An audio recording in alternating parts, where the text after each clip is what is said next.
puji syukur kehadirat Allah Subhanahu wa taala yang telah memberikan kita nikmat, baik itu nikmat ilmu, nikmat kesehatan dan nikmat iman.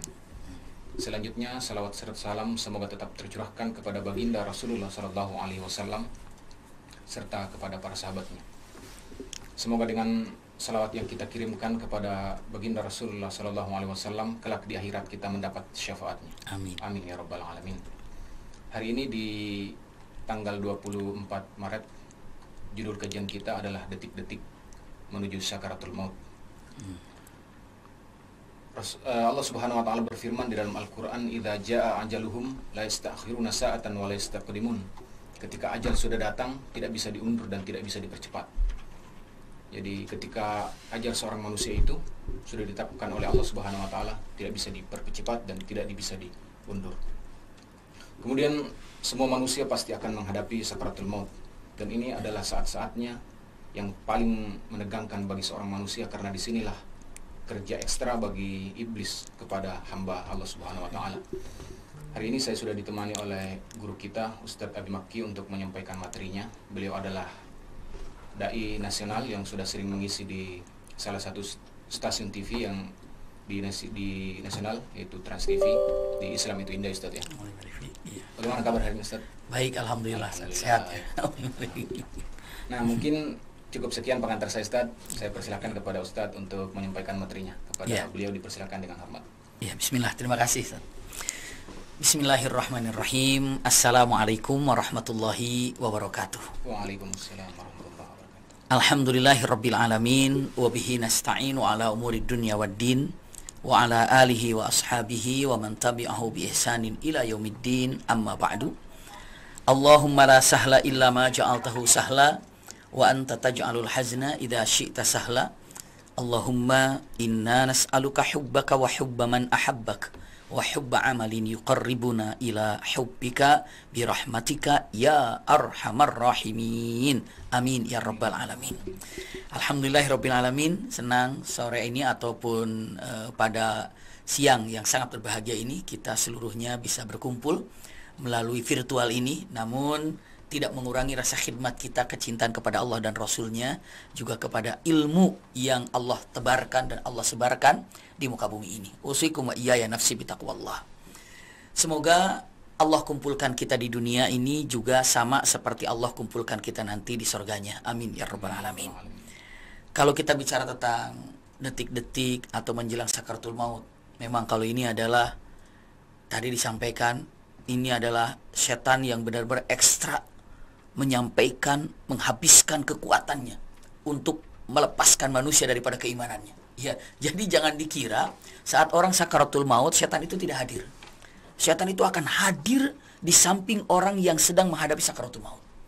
Bahkan setan ini akan mengkelabuinya dengan berbagai macam rayuan. Sampai dalam beberapa riwayat setan berani mengatakan, "Ha ana rabbukum." Aku adalah Tuhanmu yang selama ini kau sembah. Aku Tuhanmu yang selama ini kau ibadahi. Kamu puasa, kamu sholat, kamu zakat, kamu haji itu untukku. Maka ini aku datang kepadamu karena aku mencintaimu. Bagaimana? Karena orang itu tidak tahu pendidikan, tidak tahu syariat, tidak pernah belajar. Dia mengira kalau Allah itu akan datang saat orang itu menghadapi sakaratul maut. Maka dia langsung terpukau. Dia kata, oh ini Tuhannya, oh ini Robnya, oh ini Tuhan ini. Bisa dibayangkan seperti itulah. Orang yang sedang sakaratul maut masih didatangi oleh setan, karena setan ini adalah lahdul akhirah. Artinya apa? Perjuangan terakhir. Pokoknya harus berhasil. Nggak segan-segan mengatakan, aku Tuhanmu loh. Karena dia tidak pernah ngaji gitu ya. Dia mengira melihat Allah di muka bumi ini sesuatu yang wajar. Padahal melihat Allah di muka bumi ini mustahil. Melihat Allah tuh nanti di sorga sama-sama. Wujuhu yawma idzin nadhirah ila rabbiha nadhirah. Kalau nanti di sorga kita melihat Allah, pasti sama-sama akan menyaksikannya. Namun di dunia mustahil. Walaupun melalui mimpi mustahil tidak akan pernah bisa melihat Allah Subhanahu wa taala wujudnya. Begitu ya. Usikum wa iyaya nafsi bitaqwallah. Yang kita rasakan dari Allah Subhanahu wa taala kepada kita adalah cinta dan kasih sayangnya. Kembali lagi, karena orang ini tidak pernah mengikuti majelis taklim, dia mengira ini adalah Allah yang datang. Maka dia bertanya, mengatakan walaupun dalam hatinya, ya Rabb, terima kasih engkau datang menjemputku. Lalu iblis ini, setan ini mengatakan, kamu tahu kalau aku Tuhanmu? Dia menunduk karena dia tidak tahu ilmunya. Maka dia katakan, kata iblis, sujud kepada aku. Bagaimana aku akan sujud? Aku dalam keadaan sakit. Maka syaitan hanya mengatakan, isyarat sujud dengan kedipan mata pun sah engkau sujud pada aku. Dia mengedipkan matanya dengan niat sujud pada Allah. Dan dia sudah jatuh dalam kesyirikan. Kenapa? Karena dia tidak tahu yang datang itu adalah iblis. Jadi benar, kalau sesungguhnya syaitan itu melihat orang yang sedang sakaratul maut, ini adalah kesempatan terakhir untuk menyesatkan daripada orang yang sedang sakaratul maut itu. Maka sunnah bagi orang yang sedang sakaratul maut dibimbing oleh orang yang ada pada waktu itu. Caranya Rasulullah mengatakan laqinu mauta'akum bila ilaha illallah. Artinya laqinu, bimbinglah orang-orang yang sedang sakaratul maut itu dengan kalimat la ilaha illallah. Ya, ditempelkan ataupun dekat dengan telinganya, la ilaha illallah, la ilaha illallah. Kenapa? Man kana akhiru kalamu la ilaha illallah dakhalal jannah. Siapa yang terakhir kalimat akhir yang dia ucapkan semasa hidupnya dia mengatakan la ilaha illallah, maka dirinya akan menjadi ahli surga. Jadi jangan harap, jangan mengira orang yang sedang sakaratul maut tidak ada setan menggodanya. Dahsyat setan menggodanya. Ini sebagai mukaddimahnya tentang tadi bahwa yang namanya sakaratul maut setan akan datang. Maka tolong jaga. Iya. Sebelum jauh melangkah tentang persiapan kita sebenarnya mengatakan sakaratul maut itu persiapan kita. Karena ketika sedang membicarakan sakaratul maut itu untuk semua yang hidup. Iya. Untuk semua yang hidup, ya. Karena mengatakan kalimatnya setiap orang yang wafat pasti akan menghadapi sakaratul maut. Sakaratul maut. Iya. Lalu dengan mana apa sih sakaratul maut itu? Mungkin sahabat-sahabat, teman-teman ingin bertanya dengan mengatakan ayahanda bunda, apa sih sakaratul maut itu? Sakaratul maut itu bahasa yang pertama diartikan adalah proses keluarnya ruh dari jasad. Proses keluarnya ruh dari jasad. Ini kita akan terangkan, mudah-mudahan dalam waktu yang sangat singkat ini kita bisa memahami untuk mempersiapkan diri kita seperti apa sakaratul maut. Proses keluarnya ruh dari jasad namanya sakaratul maut. Iya. Kenapa sih proses itu dikatakan sakarat? Sakarat, para ulama mengatakan sakra. Sakra itu kalimatnya la ya'lamuna ma yaqulun. Ingat dalam Al-Qur'anul Karim, wala taqrabus sholata wa antum sukara. Jangan engkau mendekati sholat kalau Anda dalam keadaan sukar. Sukar itu mabuk. Kenapa? Kalau mabuk itu nggak tahu apa yang diucapkan, nggak tahu apa yang dilakukan. Kenapa mabuk? Nah, sakarat ini bermakna dari kalimat sakra, saking syadidnya rasa sakit, dia tidak mengerti apa yang diucapkan. Dia tidak tahu apa yang sudah dilakukan, saking dahsyatnya. Kalau mabuk itu kan intinya mabuk itu adalah tidak sadar dengan apa yang dilakukan. Iya, kalau ini sakarat, ini seakan-akan mengatakan sakra ditambah sakra, ditambah sakra, ditambah sakra. Tapi yang menyebabkan dia ini tidak tahu apa yang diucapkan, tidak paham apa yang dilakukan, bukan karena mabuknya, tapi rasa sakitnya. Rasa sakitnya. Ya, rasa sakitnya jadi rasa sakit yang menimpa kepada dirinya sehingga dia tidak bisa mengontrol dirinya. Nggak usah jauh-jauh. Coba misalnya Ustaz, dipijit apa namanya refleksi ya. Duduk, refleksi, tusuk kakinya. Sakit nggak kira-kira tuh? Begitu sakit wajahnya bisa dikontrol nggak gitu? Biar kelihatan ganteng terus gitu, nggak bisa. Aduh, ini kenapa? Itu dalam keadaan sakit, sakrah. Artinya apa? Menahan rasa sakit yang sangat sehingga tidak bisa mengontrol, wajahnya nggak bisa dikontrol. Iya, gerakan nggak bisa dikontrol. Kenapa? Saking sakitnya. Dan ini sakarat. Sakaratul maut, bukan sakrah, tapi sakarat artinya ada sakrah ditambah sakrah, ditambah sakrah, ditambah sakrah. Dan itu yang membuat orang ini sakitnya luar biasa. Maka dikatakan sakaratul maut. Ketika dikatakan, kenapa proses keluarnya ruh dari jasad ini dikatakan sakarat? Karena apa? Karena kalimatnya dengan mengatakan para ulama li'alamihi, karena rasa sakitnya. Iya, karena rasa sakitnya yang dahsyat, sangat-sangat luar biasa, maka dikatakan sakarat. Lalu selanjutnya, sesakit apa sih? Sebelum kita gambarkan sesakit apa, saya ingin sampaikan begini. Punten, secara logika aja, akal dulu gitu ya. Misalnya ini, saya ada gelas ini kan, gelas ini, saya kasih lem, ya, misalnya lemnya apalah yang paling mantap gitu ya. Lem yang paling mantap saya tempelkan di meja. Ya, baru 1 menit saya lepas. Susah nggak kira-kira? Susah. Iya, lumayan agak susah. Karena bagus lemnya. Sekarang bagaimana kalau 20 tahun? Makin susah. Bahkan rusak mungkin, karena nggak bisa dilepas. Maksud yang ingin saya sampaikan, ruh ini berada dalam jasad bertahun-tahun. akan dilepaskan dari jasad, makin lama makin susah. Makin susah. Ini aja kalau tadi dilem di sini kan, udah bertahun-tahun, 23, 30 tahun, 40 tahun. Ini bagaimana cara mencabutnya ya? Karena lemnya udah kelamaan. Akhirnya terpaksa harus ada yang rusak. Apakah mejanya ataupun patah. Kalaupun lepas, ya nggak sempurna, pasti ada rusaknya. Persis seperti itu. Beberapa ulama dengan mengatakan, apalagi yang namanya jasad, di dalam jasad ini ada ruh, lalu ruh yang ada dalam jasad ini begitu dikeluarkan itu nempel dalam jasad, sehingga begitu dikeluarkannya sangat-sangat susah sekali. Maka itulah yang menjadikan rasa sakit yang ada. Kalau tadi kan ada lem ya, sekarang pertanyaannya, lemnya ruh kepada jasad apa lemnya sehingga susah? Jawabannya ini adalah kata-kata yang sangat-sangat luar biasa. Lem untuk orang, ya, lem yang membuat ruh ini susah keluar daripada jasad. Lemnya itu adalah hubbud dunia. Ya, semakin dia hubbud dunia, ruhnya itu makin susah keluar karena itu lemnya. Ya. Makanya kenapa di komunitas kita ini, ya, dengan menyebutkan untuk apa? Menggalang dana segala macam untuk diserahkan ke sana kemari untuk mencairkan lem itu ketika nanti sakaratul maut tidak susah. Karena pertanyaannya, ya, dengan mengatakan lemnya ruh kepada jasad itu apa? Lemnya ruh kepada jasad, sehingga ruh itu susah untuk keluar dari jasad. Lemnya itu hubbud dunia, terlalu mencintai dunia. Orang yang mencintai dunia sangat enggan untuk menghadapi kematian. Seperti apa dia enggan untuk menghadapi kematian, seperti itu susahnya ruh keluar dari jasad. Mengerikan sekali. Makanya kalau orang dengan harta ini menganggap harta ini Allah, istilahnya tipan dari Allah, disimpan di tangannya, gampang datang dan datang pergi, datang pergi, seperti itu. Tapi agama di dalamnya, di hatinya, maka semudah apa Anda menginfakkan harta Anda, semudah itulah roh Anda keluar nanti. Subhanallah. Sesusah apa Anda ini mengeluarkan infak Anda, maka sesusah itu ruhnya keluar. Karena lemnya ruh dalam jasad itu hubbud dunia. Hati-hati ini. Ya, untuk mengatakan, oh ternyata bahaya ya hubbud dunia. Iya, sangat bahaya.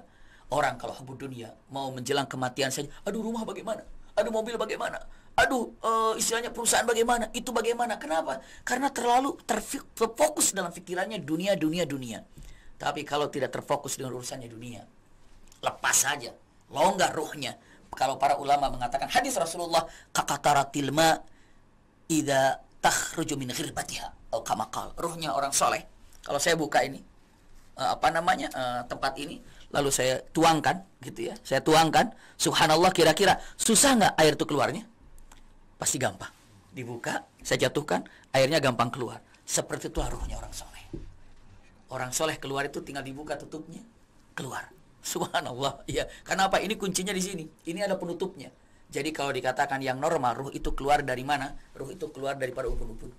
Ruh itu keluar dari ubun-ubun, begitu dibuka ubun-ubunnya, kama takhrujul ma min ghirbatiha.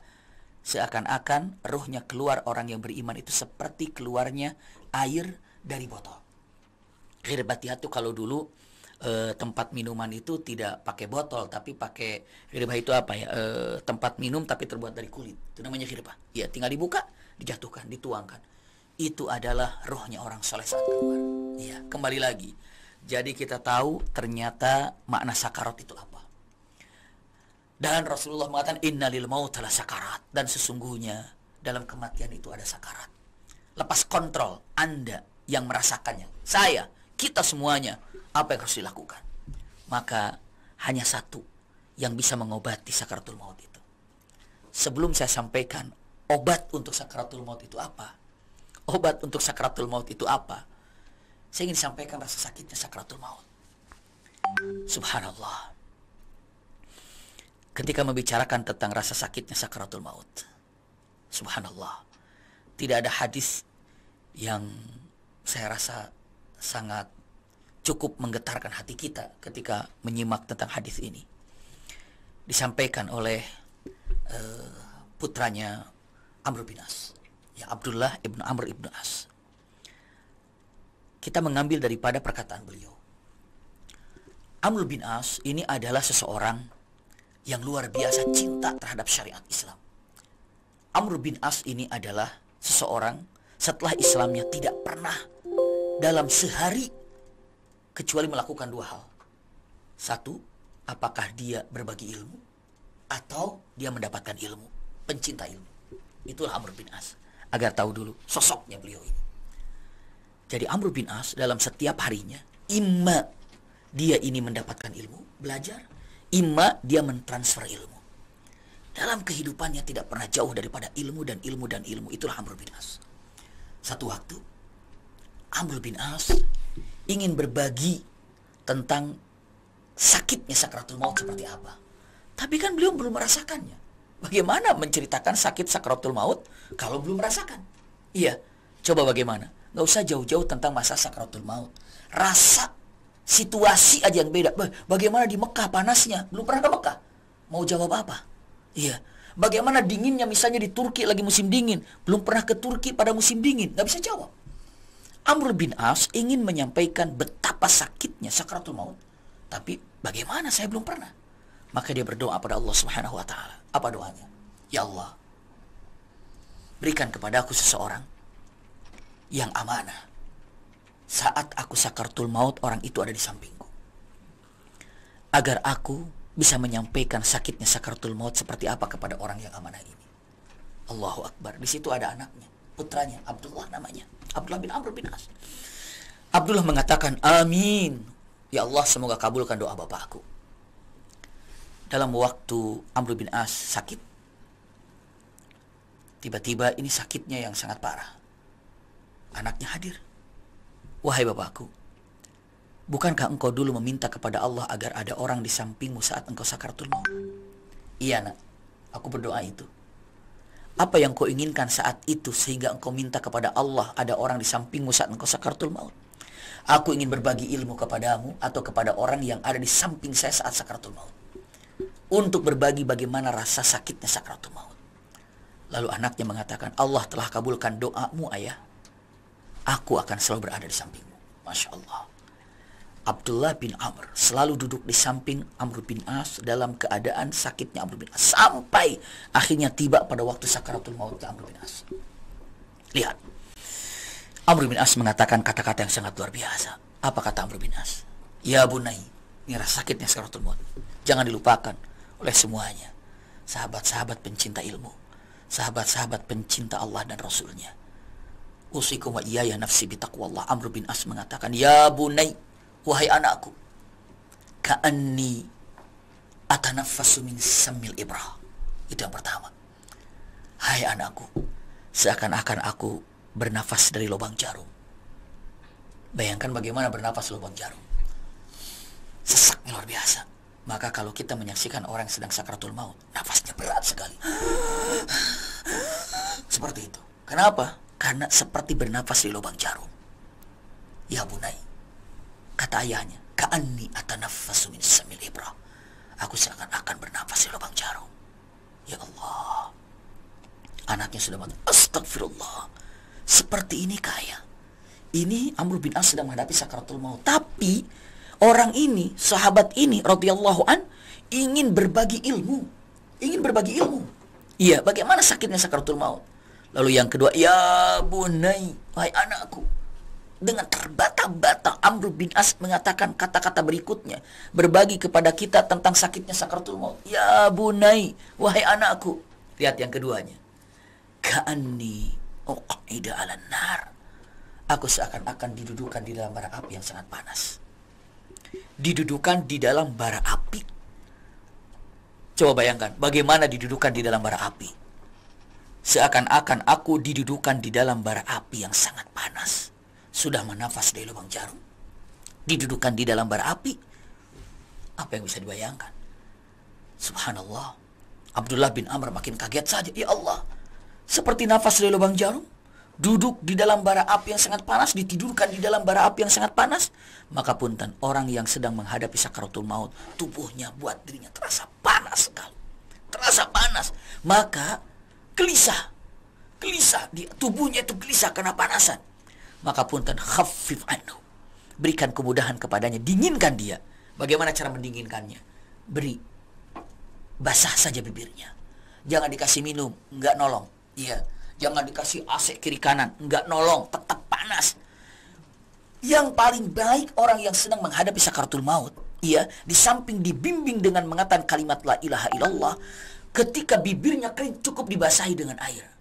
Bibirnya dibasahi dengan air, dan itu menolong, sangat menolong bagi orang sedang sakaratul maut. Itu adalah pertolongan yang luar biasa. Sementara sekarang ini ketika haus kita bisa minum seenaknya, ini bisa minum segala macamnya, tapi kelak ketika menghadapi sakaratul maut, minum saja nggak enak. Yang paling enak tuh hanya dibasahi bibir ini dengan air.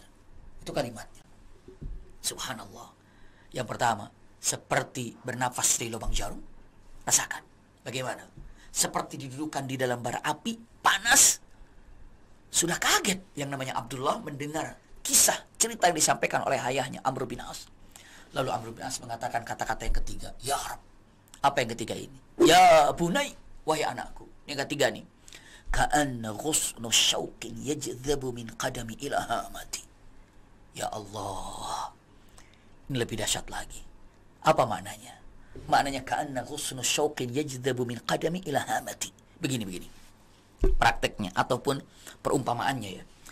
Kalau kita ada paralon, ya, atau bambu yang tengahnya bolong, kita masukkan tangan ini ke paralon atau ke bambu, masuklah ke paralon gitu ya. Semua tahu kalau paralon, ya. Masukkan ke paralon. Iya, karena anak-anak zaman sekarang mungkin nggak ngerti apa namanya bambu, kayak gimana bambu itu. Emang bambu tengahnya bolong gitu ya. Tapi kalau paralon, tahu semuanya, bolong tengahnya. Masukin tangan ini ke paralon. Setelah dimasukkan ke paralon, setiap setengah senti tusukkan paku. Setiap setengah senti paku sampai masuk ke tulang. Iya, setengah senti paku, terus ke tulang, kena ke tulang. Setelah itu ditarik tangannya dari paralon itu. Apa yang terjadi? Sakitnya sangat dahsyat. Iya. Ka'anna ghusnu syauqin yajdabu min qadami ila hamati. Tapi bukan paralon yang masuk di sini, tapi seluruh tubuh yang masuk.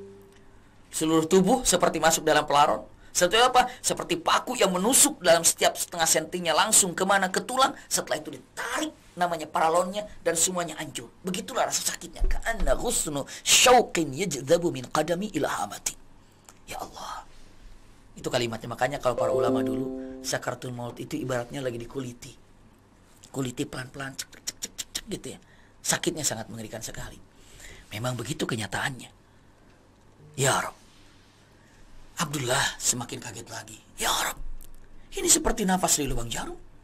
Bukan hanya sekedar itu, tapi apa? Panasnya luar biasa. Dan bukan hanya sekedar panas, tapi apa yang ketiganya? Yang ketiganya diucapkan dengan sangat mengerikan. Ka'anna ghusnu syauqin yajzabu min qadami ila hamati. Yang tadi saya terjemahkan bebasnya. Lalu yang keempatnya. Ya bunai. Subhanallah. Sudah siap menunggu Abdullah bin Amr ini. Ya bunai.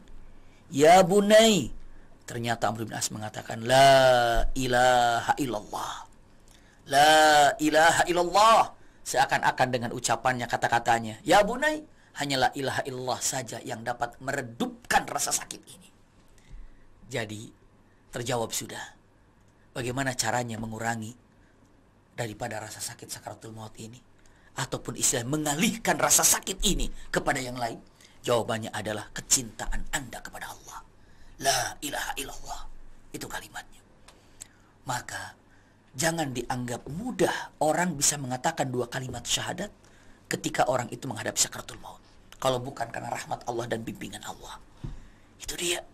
Jadi kalau ditanya, apa yang membuat orang ini bisa dalam keadaan tenang, itmi'nan ketika menghadapi sakaratul maut? Jawabannya adalah qaulu la ilaha illallah.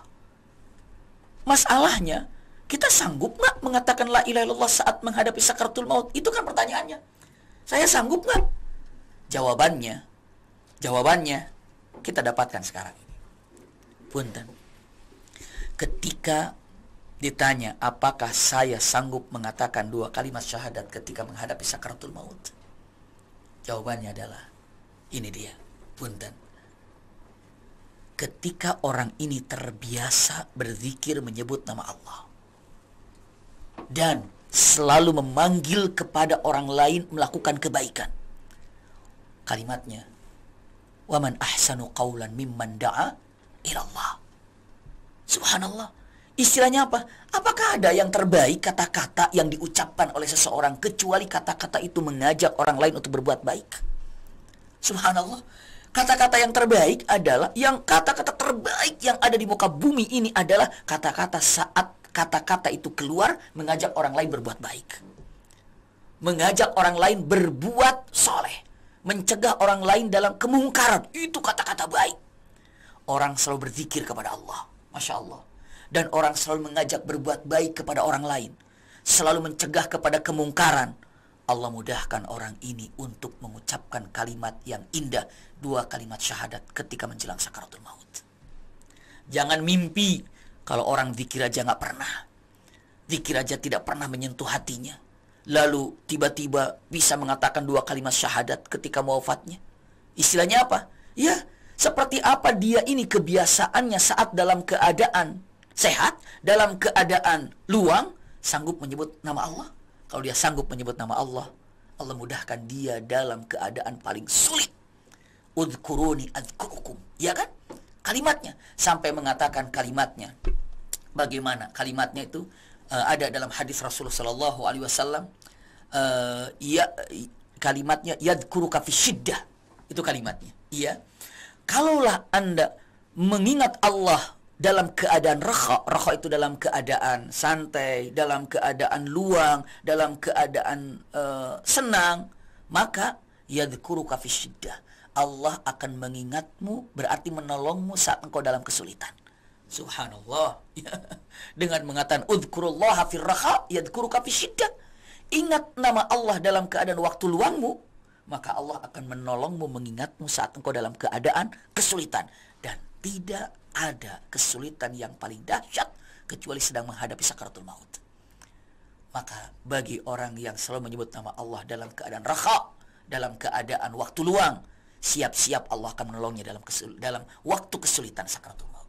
Yang kedua, siap-siap orang yang selalu mengajak kebaikan, menahan kemungkaran dengan lisannya, Allah akan mudahkan dia untuk menyebutkan 2 kalimat syahadat ketika punten menghadapi kematian. Berarti lawannya, lawannya orang yang selalu menyebut sesuatu yang tidak disukai oleh Allah. Na'udzubillah. Ataupun orang ini kata-katanya selalu mengatakan kata-kata yang dimurkai oleh Allah. Contohnya apa? Ghibah. Siap kalimat ini untuk diungkapkan. Orang ghibah, orang yang selalu berghibah, selalu namimah, selalu mengorek-ngorek punten aib orang lain, selalu mengadu domba orang, lisannya kotor karena selalu ghibah. Bagaimana mungkin dia akan mengatakan 2 kalimat syahadat ketika menghadapi sakaratul maut? Pertanyaannya, apakah saya bisa mengatakan 2 kalimat syahadat ketika menghadapi sakaratul maut? Silahkan. Anda jawab sendiri. Kenapa? Sudah tahu Anda jawabannya. Ketika kita bertanya, apakah kita sanggup mengatakan 2 kalimat syahadat ketika menghadapi sakaratul maut? Jawabannya, Anda bisa tahu sendiri jawabannya. Bisa atau tidak. Karena apa? Karena tadi sudah disampaikan. Iya. Nomor 1, bisa nggak kira-kira saya? Nomor 2, bisa nggak kira-kira ya? Atau bahkan sebaliknya, ngajak orang lain soleh juga nggak pernah, menghalangi orang untuk berbuat mungkar juga tidak pernah, malah ghibah berjalan, malah namimah berjalan, adu domba berjalan. Nggak mungkin orang yang selalu ghibah lalu Allah mudahkan orang itu untuk bisa mengatakan 2 kalimat syahadat ketika di ujung akhir kematiannya. Ini dia, punten, ya. Jadi usikum wa iyaya nafsi bitaqwallah. Betapa menyakitkan ketika menghadapi sakaratul maut ini. Makna tadi saya sudah gambarkan. Ada hal yang perlu diketahui oleh kita semuanya. Usikum wa iyaya nafsi bitaqwallah. Sakaratul maut bagi orang beriman, bagi kita semuanya, itu adalah pahala terakhir buat kita saat kita hidup. Ulangi lagi ya, saya sampaikan ini. Sakaratul maut ini, ya, sakaratul maut ini bagi orang yang mukmin, ya, sakaratul maut ini bagi orang yang beriman adalah pahala terakhir yang didapatkan saat dia hidup. Maksudnya pahala terakhir apa? Bukankah setiap rasa sakit yang dideritanya itu penghapus dosa?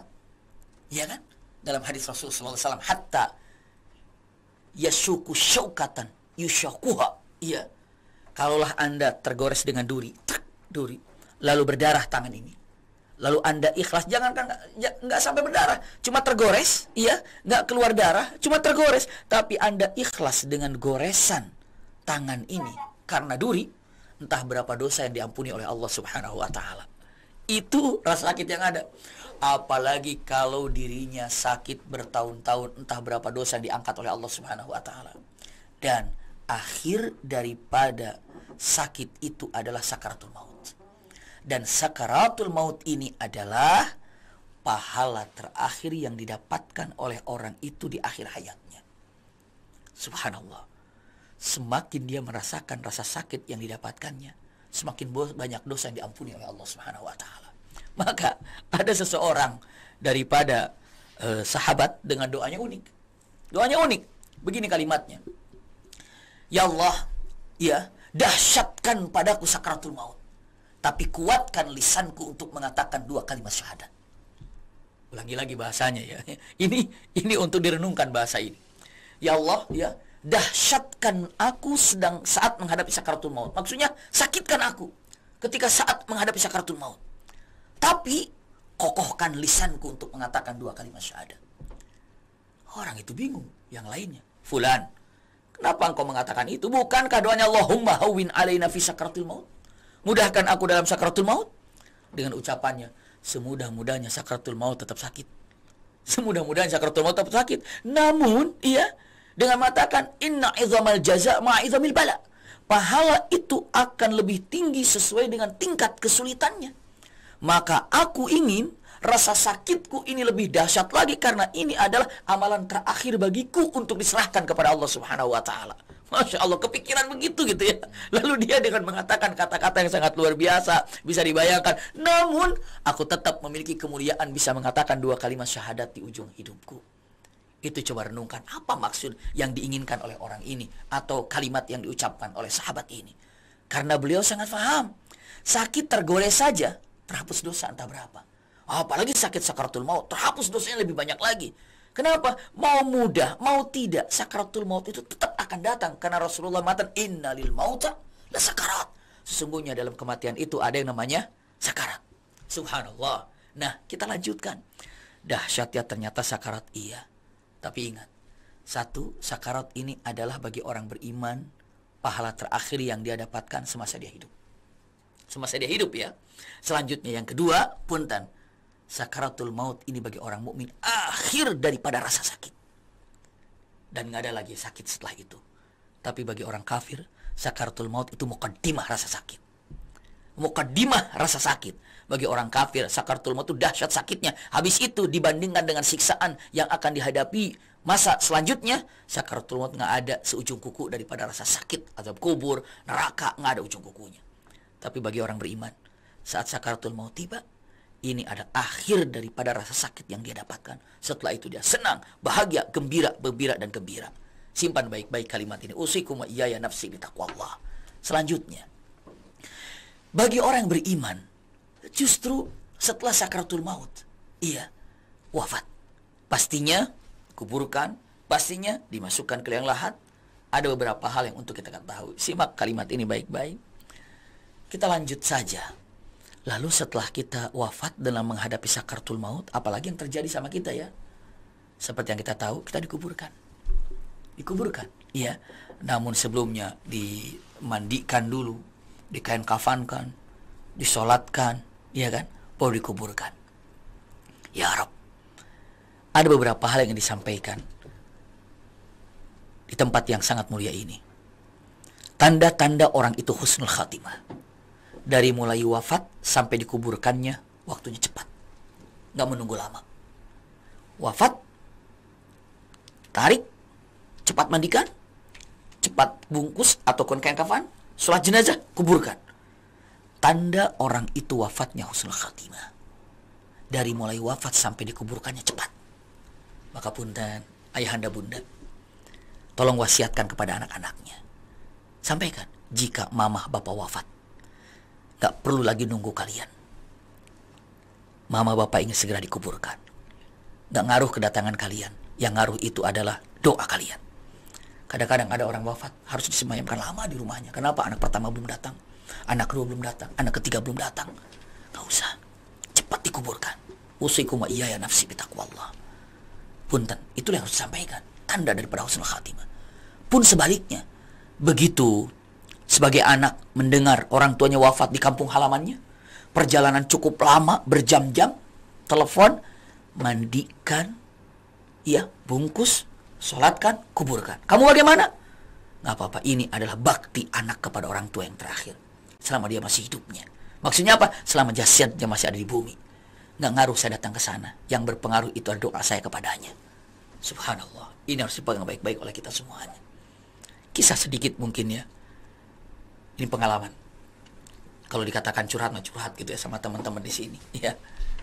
Ketika ibu saya wafat saat itu, kami lagi ngisi di salah satu pengajian majelis zuhur.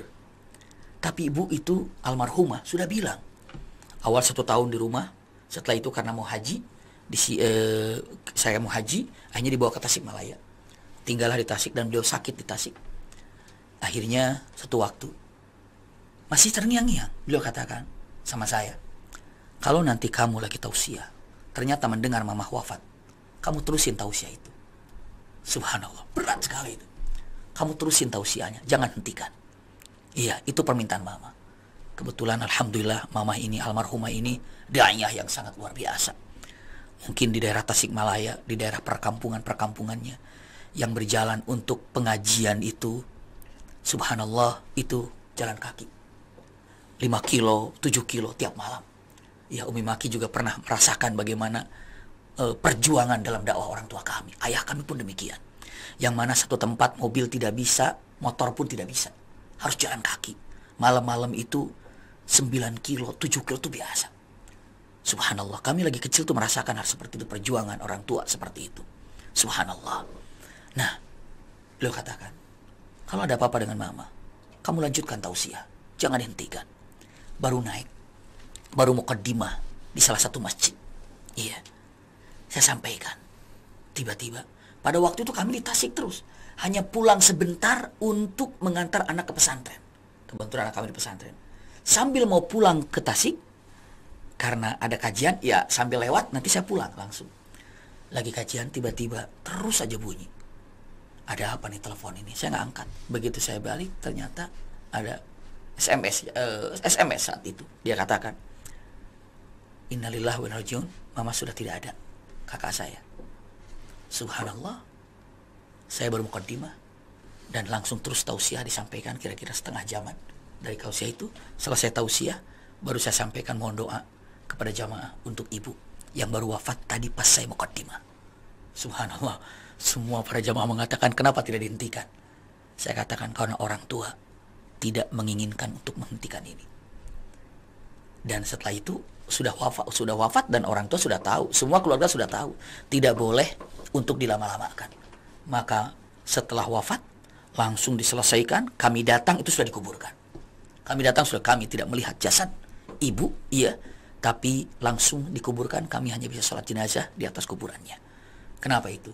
Karena ingin memberikan yang terbaik untuk orang tua agar segera dikuburkan. Kadang-kadang kita sebagai manusia tunggu fulan dari tanda-tanda orang itu husnul khatimah. Dari sejak wafat sampai dikuburkannya cepat.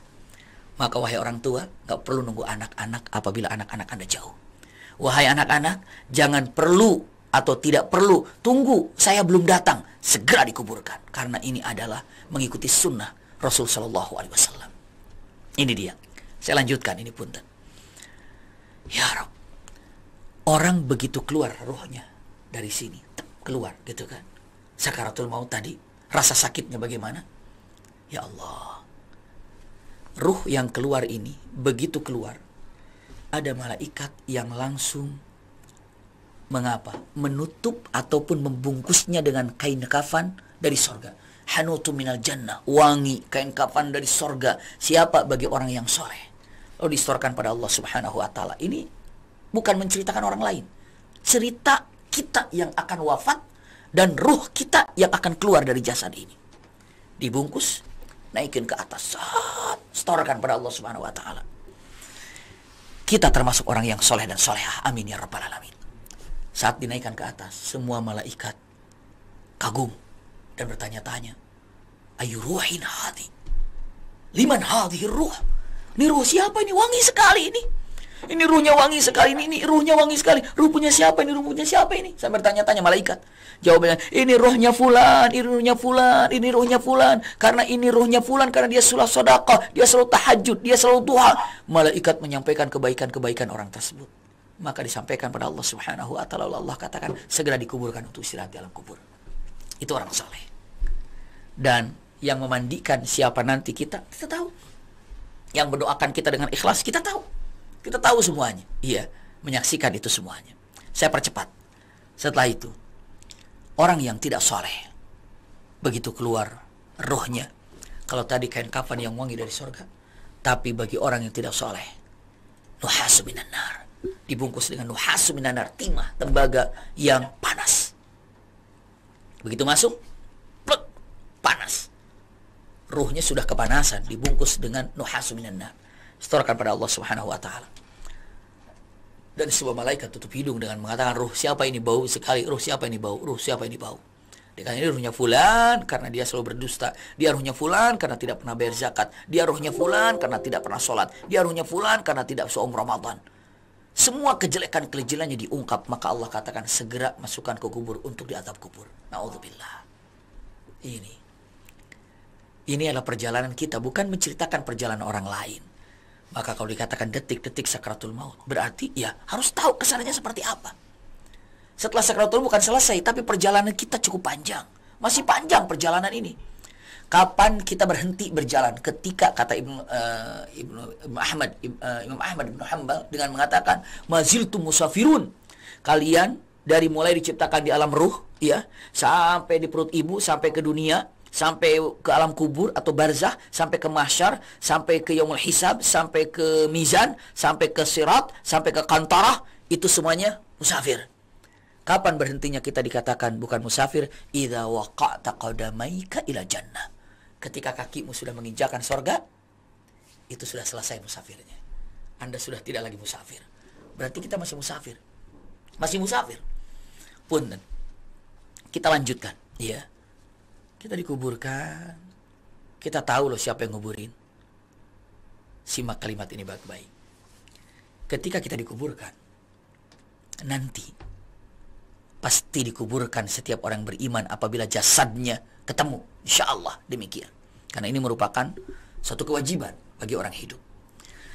Begitu dikuburkan, subhanallah, beberapa saat ataupun ada beberapa ulama 7 tanah masuk ke kuburan, maka saat itu orang yang wafat itu telinganya mendengar apa yang terjadi di atas.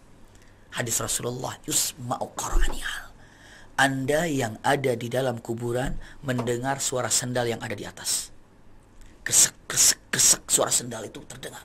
Bahkan suara tanah yang menutup Anda itu terdengar. Bruk, bruk, bruk. Dengar kita semuanya. Kita semua dengar. Tapi tidak bisa berbuat apa-apa, hanya dengar. Oh, ini suara tanah ya. Oh, ini ada suara apa? Oh, ini suara tanah. Tapi mata merem, ya. Oh, ini suara apa? Oh, ini adalah suara sendal yang ada di atas. Kenapa?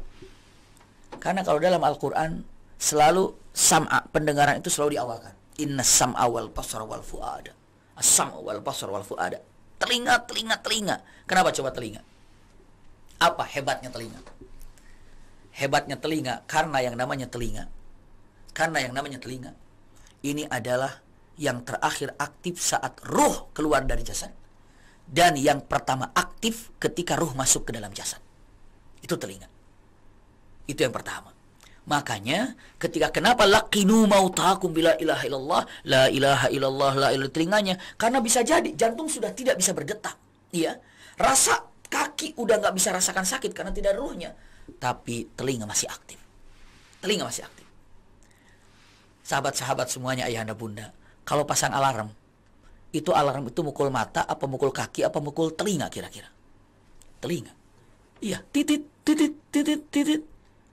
Kita dengar tuh, suara apa nih? Tapi belum nyambung. Tiba-tiba, oh iya, jam 3 ini saya alarmkan, baru sadar.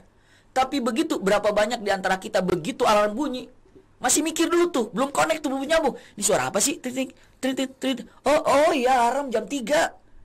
Persis kelak di akhirat, di alam barzakh. Brr, brr, buruk suara, kresek kresek kresek, suara sendal, bicara di atas, bicara. Ini suara apa sih ini? Ini suara apa ini? Ini kayak suara tanah. Anda bisa bayangkan bagaimana ketika Anda sadar kalau Anda di alam kubur. Itu yang harus ditanyakan sama diri kita.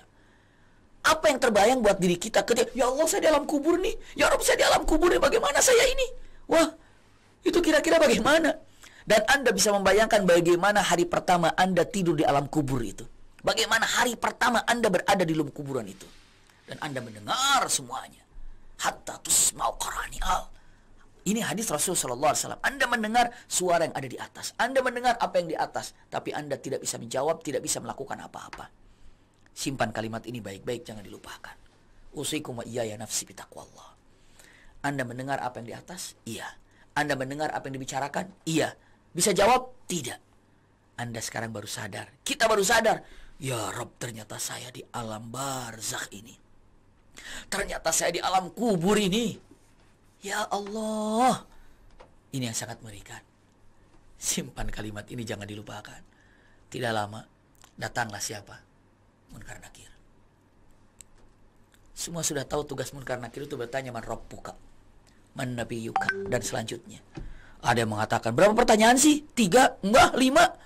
Ribut aja pertanyaannya 3, 5, terserah. Mau ada yang berpendapat hanya 3 pertanyaan, silahkan. Mau yang berpendapat 5 pertanyaan, silahkan. Kita mah yang penting bisa jawab. Ya udah kalau gitu saya hafalin. Nggak bisa. Nggak bisa dipersiapkan sekarang ini. Nanti tergantung amalan-amalan yang kita lakukan. Tapi nggak apa-apa. Sebelum kita buka tanya jawab, saya akan sampaikan dulu kepada sahabat-sahabat, ayahanda bunda, ikhwah akhwat fillah. Kalau tadi ketika sakaratul maut kita bisa jawab, bisa mengatakan la ilaha illallah nggak ya? Itu jawabannya tadi. Sekarang pertanyaan kedua, kira-kira saya bisa nggak ya menjawab pertanyaan Munkar Nakir? Itu pertanyaannya. Saya bisa nggak ya jawab pertanyaan Munkar Nakir? Ketika nanti Munkar Nakir bertanya, man rabbuka, man nabiyuka, ma kitabuka, ma imamuka, ma ikhwanuka, ya, ma dinuka, segala macam lah pertanyaannya. Punten-punten, kita bisa jawab nggak ya? Pertanyaan itu sekarang bisa kita jawab dengan keputusan kita bisa jawab atau tidak bisa jawab. Gambarannya tadi kan. Lihat, simak baik-baik. Sebelum saya menjawab apakah kita bisa menjawab pertanyaan Munkar Nakir atau tidak, tolong jawab dulu pertanyaan ini. Apa bedanya orang yang tidur dengan orang yang sudah wafat? Apa bedanya? Kalau apa bedanya berarti ada persamaannya. Iya. Kalau persamaannya orang tidur dengan orang yang wafat, diomongin juga nggak nyambung. Orang tidur dengan orang yang wafat, dicerita pun, cerita sedih pun nggak nangis. Orang tidur, orang wafat, iya. Dikasih cerita yang semangat pun nggak ikut semangat. Iya. Kenapa? Orang tidur dengan orang wafat ada persamaannya. Iya, ada persamaannya. Tapi, punten, ada perbedaannya. Perbedaannya apa? Kalau persamaan, orang tidur, bangun lagi nggak? Bangun. Orang wafat, bangun lagi nggak? Bangun. Bedanya apa? Orang tidur dibangunkan di dunia. Orang wafat dibangunkan di akhirat. Itu bedanya. Al-Quran mengatakan, Allahu yatawaffal anfusa hina mautiha wallati lam tamut fi manamiha fayumsikul lati qada 'alaiha al-maut wa yursilul ukhra ila ajalin musamma inna fi dzalika laayatil liqaumin yatafakkarun. Saya percepat singkat bahasanya. Orang yang tidur sama orang yang wafat, ruhnya digenggam oleh Allah Subhanahu wa taala. Sama-sama digenggam. Namun orang yang masih hidup, Allah wa yursilul ukhra ila ajali musamma. Allah kembalikan ruhnya, dia bangun sampai tiba ajalnya. Tapi orang yang wafat, Allah pegang ruhnya sampai dikembalikan oleh Allah di mana? Di alam barzakh. Jadi sama-sama apa? Sama-sama bangun. Sama-sama bangun. Hanya bangunnya beda. Satu di dunia, satu di akhirat. Itu kan perbedaannya kan? Nah, ini baru mulai kerucut nih. Siapa saja orang yang ketika bangun subuhnya, bangun jam 2 malamnya, bangun jam 3 malamnya, bergegas dan begitu mudah, begitu cepat melaksanakan sholat tahajud, Maka begitu dia bangun di alam barzah, ketika man rabbuka, man nabiyuka, pertanyaan itu begitu cepatnya dia jawab pertanyaan-pertanyaan itu, secepat dia melaksanakan punten taqarrub kepada Allah saat di dunia. Sekarang punten tinggal tanya, saat kita bangun jam 2, jam 3 atau sebelum subuh, apa kabar dengan tahajud kita? Apa kabar dengan qiyamul lail kita? Apakah begitu jamu jam 2, masih jam 2, tutup lagi. Jam 3, masih jam 3. Usikum wa iyaya nafsi bitaqwallah, masih jam 3, tidur lagi. Bagaimana Anda akan bergegas menjawab man rabbuka kalau seandainya Anda tidak bergegas untuk taqarrub pada Allah di waktu saat Anda bangun tidur? Tapi Anda, waduh jam 2 tahajud, aduh jam 3 nih sholat, aduh setengah 4 nih sholat. Bergegas untuk menerima daripada jalan-jalan taqarrub kepada Allah. Maka secepat apa Anda untuk melakukan taqarrub kepada Allah, secepat itulah Anda akan menjawab daripada berbagai macam pertanyaan disampaikan oleh munkar dan nakir. Subhanallah, ini dia ya. Maka usikum wa iyaya nafsi bitaqwallah. Setelah itu masih banyak perjalanannya. Di barzi mahsyar itu seperti apa, lalu di mizan pembagian kitab itu bagaimana. Kenapa? Karena kitab itu akan dibagikan nanti di mana posisinya. Punten, kita harus tahu. Karena apa? Ya kalau kita saja mau umroh ada manasiknya. Manasik umroh nanti di Madinah begini, di Mekah begini, agar nggak gelap-gelap banget gitu. Ya, masa nanti kita ke akhirat gelap banget ini di mana sih? Minimal kalau sudah pernah ngaji kan, oh ini alam mahsyar pernah ngaji saya. Oh ini barzah, oh ini mizan, oh ini hisab, oh ini sirat, oh ini qantarah. Minimal kita harus tahu perjalanan kita seperti apa. Perjalanan kita akan datang tuh bagaimana? Karena apa? Karena perjalanan ini bukan karangan manusia, tapi memang Allah yang menyampaikan beginilah tentang kejadian kelak di akhirat. Maka kalimatnya apa? Innal ladzina yakhshawna rabbahum bil ghaibi. Iya, subhanallah, yang takut kepada Allah terhadap sesuatu yang gaib yang akan datang. Innal ladzina yakhshawna rabbahum bil ghaibi lahum maghfiratu wa ajrun kabir. Itu kalimatnya. Siapa di antara kalian yang takut terhadap Allah dalam menghadapi sesuatu yang gaib? Apa? Kematian. Saat ini masih gaib buat kita, tapi nampak, ya. Mahsyar, gaib, kubur, gaib, tapi akan terjadi. Takutlah dalam hal ini. Maka apabila takut berarti mempersiapkan. Kalau sudah mempersiapkan, bahagia. Takut di dunia, tidak akan pernah takut lagi di akhirat. Tapi kalau seandainya di dunia nggak pernah takut, siap-siap ketakutan kelak di akhirat. Mungkin singkat terhadap yang namanya sakaratul maut itu, detik-detik sakaratul maut itu, singkatnya demikian. Allah barik fiik. Wallahu a'lam bishawab. Ya, demikianlah tausiah singkat dari guru kita Ustaz Adi Mufti. Allah barik fiik. Mudah-mudahan apa yang disampaikan dapat menjadi pelajaran bagi kita semua dan mengingatkan kita tentang detik-detik sakaratul maut yang begitu menegangkan. Makanya diajarkan doa tadi, Allahumma hawwin alaina fi sakaratul maut. Ya Allah, berilah kami keringanan dalam menghadapi sakaratul maut. Namun sebelum kita memasuki sesi tanya jawab, kita akan iklan dulu, Ustaz. Silakan. Untuk teman-teman yang masih bergabung, silahkan di subscribe dulu channel YouTube-nya semangatbantu.com dan di follow akun Instagram-nya semangatinfak.club. Jangan kemana-mana setelah pesan-pesan berikut ini.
masih bergabung, jangan lupa di subscribe channel YouTube-nya semangatbantu.com dan di follow akun Instagram-nya semangatinfak.club.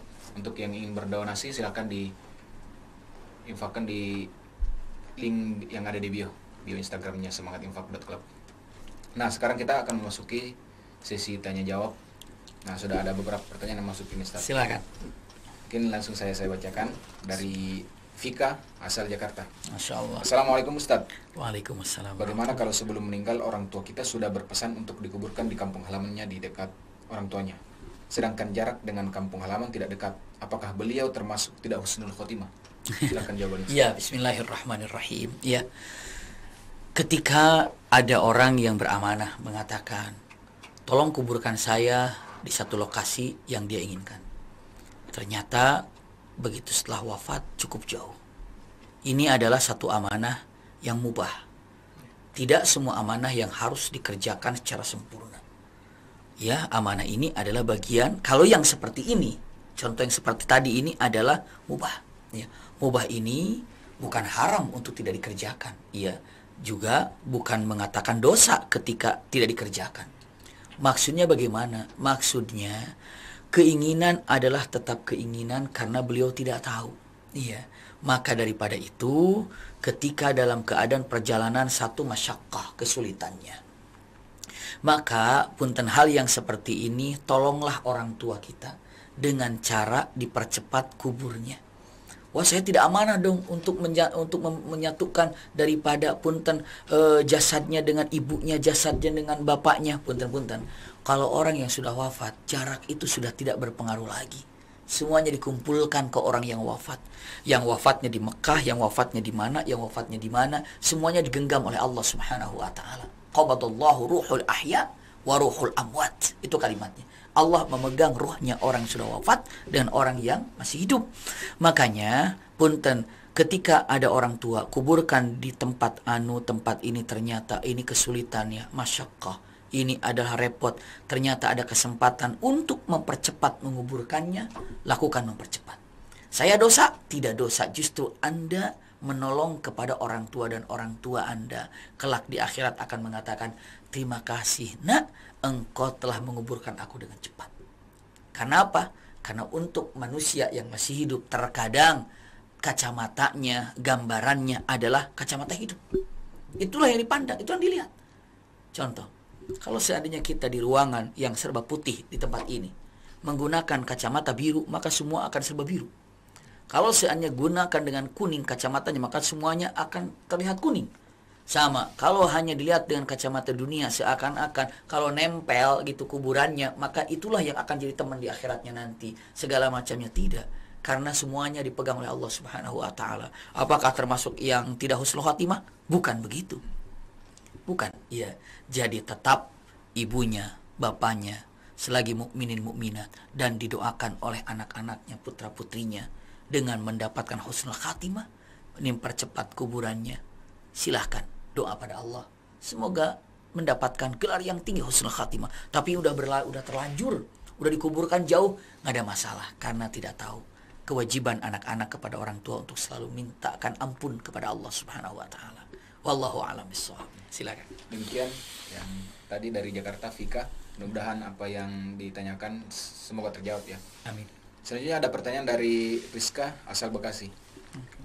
Pertanyaannya ada dua nih, Ustaz. Yang pertama yaitu, apakah orang yang meninggal secara tiba-tiba seperti kecelakaan atau jatuh dari tempat atau misalnya di jalan itu mengalami juga sakaratul maut?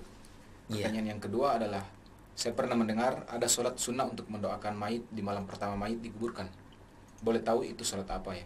Bagaimana niat dan tata caranya? Terima kasih. Ya, Allah barik fiik. Bismillahirrahmanirrahim.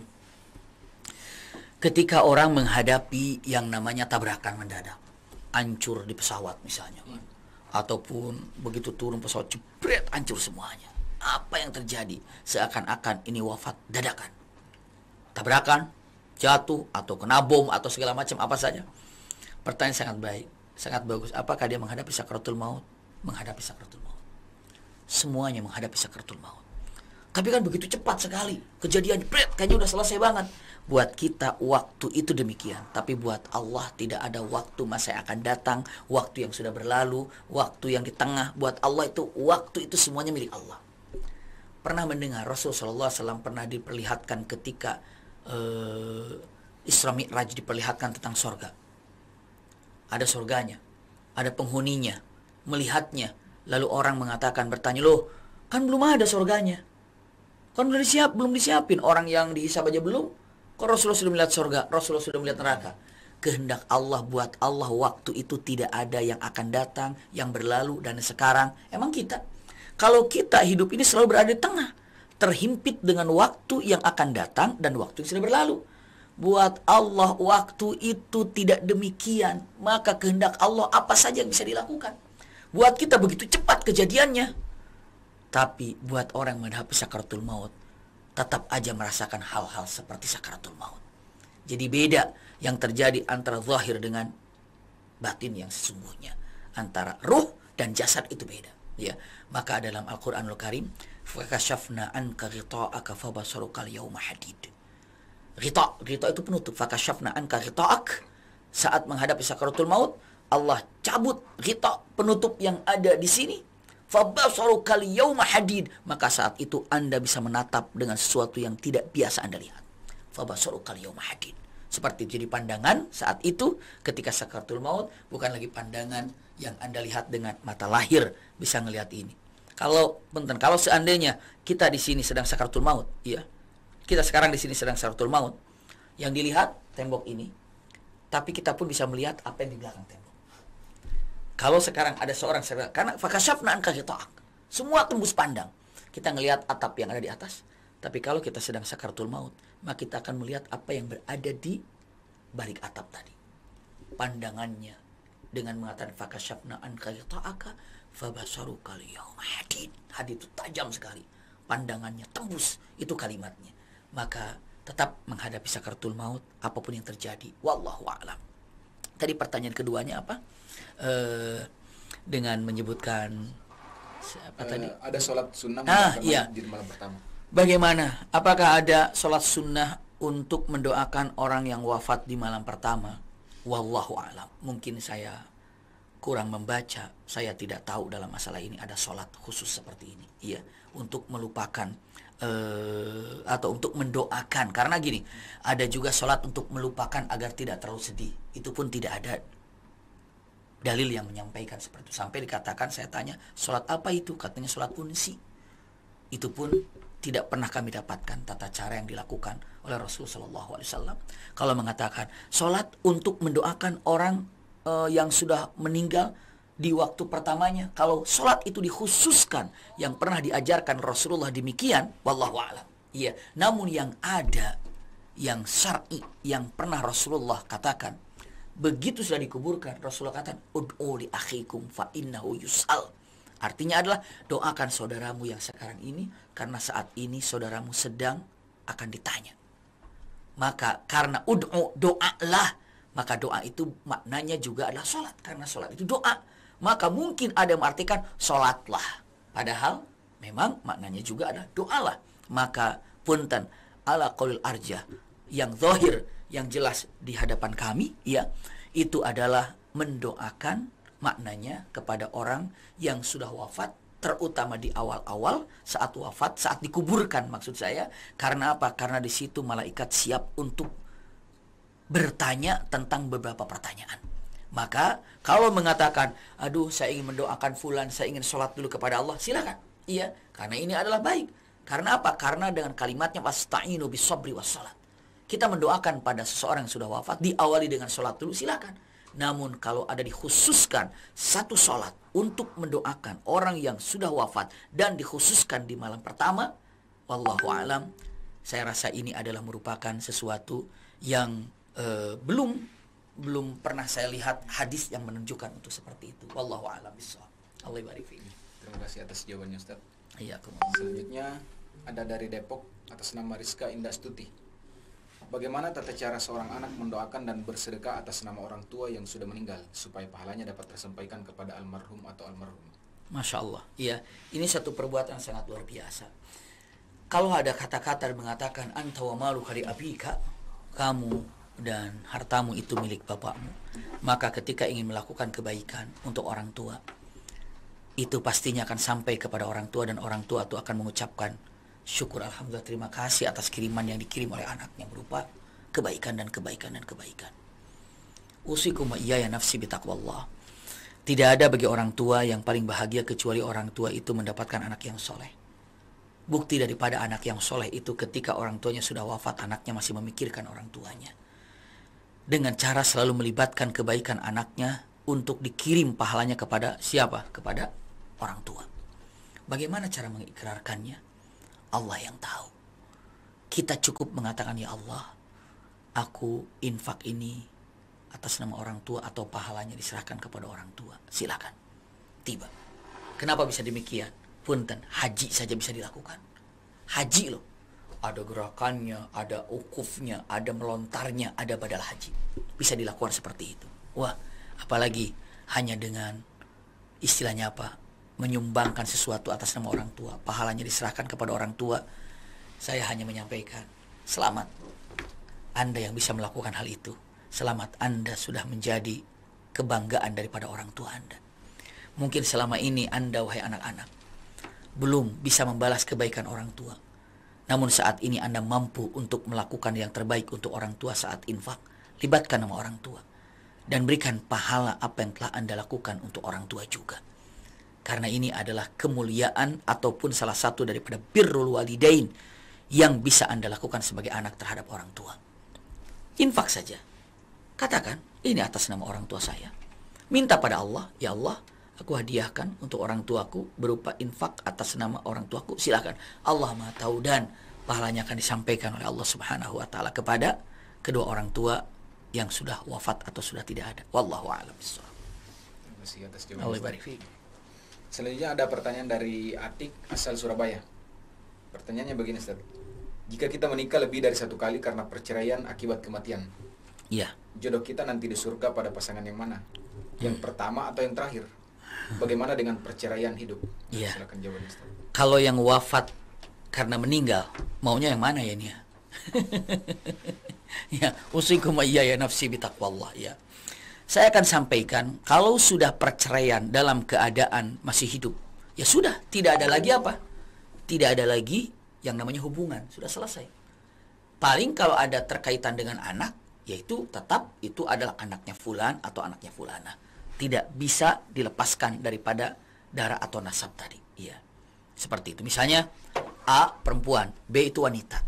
Cerai. Akhirnya ya A itu menikah karena cerai ini, B-nya laki-lakinya ini cerai. Akhirnya A ini nikah dengan C. Iya. Lalu akhirnya nanti C ini ya istilahnya meninggal pula. Iya, meninggal. Nah, ketika nanti di akhirat perempuan ini tidak menikah lagi. Dengan siapa dia akan bersatu kelak di akhirat? Tidak ragu lagi dia dengan C. Karena A itu sudah terputus waktu di dunia juga, atau dengan B itu sudah terputus. Dengan C terputusnya karena wafat. Maka bisa bersatu seperti itu. Itu ketika disandingkan dengan orang antara yang cerai hidup dan yang cerai wafat. Gitu ya. Nah sekarang A nikah dengan B, B ini cerai karena cerai wafat, B-nya wafat. A akhirnya nikah dengan C. A akan nikah dengan B, B ini laki-lakinya, ya. Lalu B-nya wafat. Akhirnya A nikah dengan C, dengan laki-laki, ya.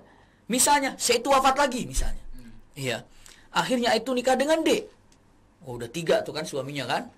Yang B wafat, yang C juga wafat, yang D, subhanallah, sekarang menikah dengan yang D.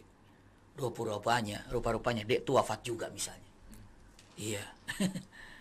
Kalau diterusin kepanjangan, wafat lagi, nikah lagi, wafat lagi, nikah. Tapi ujungnya sekarang, iya. Karena ini dikatakan wafatnya cerainya karena cerai wafat ya, cerai wafat. Terus nanti di akhirat dengan siapa perempuan ini kelak? Jawaban ala qaul jumhur, para ulama mengatakan ada 2 pendapat. Yang pertama, di antara B, C, D, mana yang paling soleh, itulah yang akan mendapatkan istri tadi. Kalau ternyata yang paling solehnya itu ada D, maka A itu akan bersama D. Ya. Kalau yang lebih solehnya itu adalah C, maka A itu akan bersama C. Kalau yang lebih soleh di antara 3 ini B, berarti A itu akan bersama B. Subhanallah. Itulah pendapat yang pertama. Bayangin ya, A nikah dengan B, B wafat. Nikah dengan C, C wafat. Akhirnya A nikah dengan D, wafat. Begitu di akhirat yang paling soleh B, kata si B tuh kan balik lagi ke saya katanya ujungnya. Ya kenapa? Karena B yang paling solehnya ya. Bisa jadi demikian ya. Mana yang paling soleh itulah yang akan didapatkannya. Ini harus dipegang oleh kita. Iya. Ini pendapat pertama. Pendapat kedua dengan mengatakan kalimatnya yang paling akhir dengan siapa dia berurusan rumah tangga maka itulah suaminya. Wallahu a'lam. Ini pendapat yang ke berapa? Ini pendapat yang kedua ya. Mana yang terakhir? Itulah yang akan menjadi suaminya. Wallahu a'lam. Iya, silakan.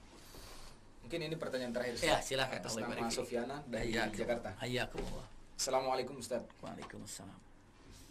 Mohon nasihatnya agar bisa menghilangkan atau paling tidak mengurangi rasa takut berlebihan terhadap kematian. Iya.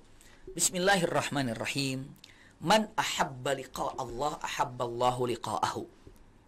Artinya, siapa yang merindukan pada Allah Subhanahu wa taala, maka Allah akan merindukan juga perjumpaan kepadanya. Jadi, kematian itu tidak perlu ditakuti. Kenapa? Yang perlu ditakuti itu adalah persiapan untuk setelah kematian itu. Karena Anda takut, Anda tidak takut, kematian itu akan tetap datang. Sampai dikatakan walau kuntum fi burujim musyannadah, ya. Kalimatnya, walaupun Anda ini kalaupun Anda ini berada di tower yang apa namanya? Iya, benteng yang kokoh, di tower yang kokoh. Ini ada benteng, tetap aja kematian itu akan datang. Subhanallah. Aina ma yudrikumul maut. Iya. Subhanallah. Aina ma takunu yudrikumul maut. Iya. Dimanapun Anda berada, kematian itu akan datang. Tetap aja. Tetap akan tiba. Maka apa yang harus dilakukan oleh diri kita? Satu, kematian itu pasti akan datang kemanapun Anda berlari. Jadi tidak perlu ditakuti. Yang kedua, yang perlu ditakuti sebenarnya bukan kematiannya, tapi apa? Setelah kematian itu apa?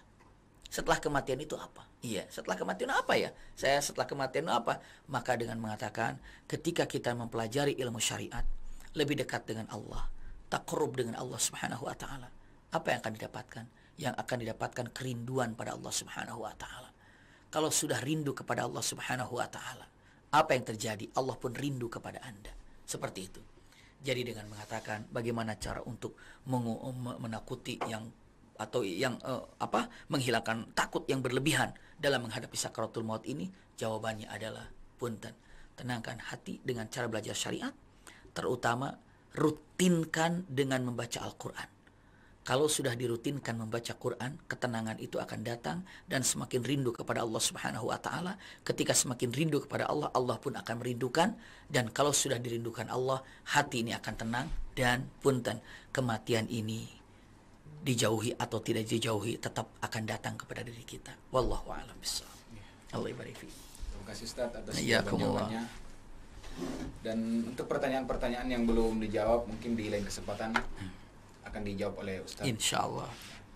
Mungkin sedikit closing Ustaz, kesimpulan sebelum kita menutup acara. Betul. Bismillahirrahmanirrahim. Kalau kalimatnya dalam bahasa syariat yang ada, ada yang namanya mati atau ada yang namanya kematian, tapi bagi seorang beriman lebih baik katakan wafat. Wafat itu artinya sempurna. Dari kata-kata wafa. Wafa itu artinya adalah janji. Wafat, beberapa ulama mengartikan wafat artinya Allah sempurna menunaikan janjinya. Jadi seorang beriman telah wafat. Makanya kalau pengarang-pengarang kitab Al-Mutawaffa, tanggal sekian Al-Mutawaffa, tidak ada Al-Mamat, nggak ada Al-Mamat. Dibilang Al-Mutawaffa. Kenapa? Yang telah tertunaikan janjinya.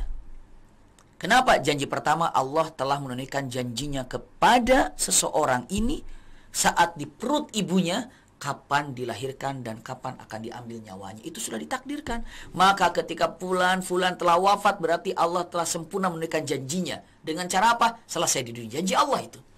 Berarti kematian ini adalah janji Allah yang Allah akan tunaikan kepada kita saat plek terjadi, maka kita katakan wafat. Ini yang pertama.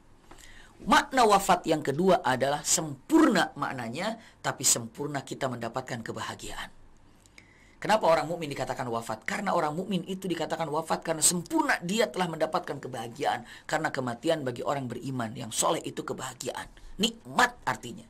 Di awal tadi saya sampaikan, ini sebagai penutupnya, kematian ini atau tidur ini sebagian dari kematian. Tidur ini akhul maut, saudara dari kematian. Tidur ini sebagian dari kematian. Punten, sebagai penutupnya, simpan baik-baik. Saya tanya, kalau tidur nyenyak enak apa enggak? Kalau tidur nyenyak, enak. Ada halilintar nyenyak, ada air bocor nyenyak.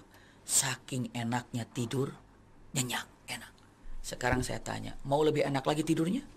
Jawabannya, wafat. Sempurna tidurnya. Dimandiin aja nggak bangun-bangun. Ya, dikuburkan juga nggak bangun-bangun. Maka hakikatnya kata-kata wafat bagi orang beriman itu adalah kenikmatan. Itu yang dapat saya sampaikan. Wallahu a'lam bishawab. Ya, demikian tausiah kali ini.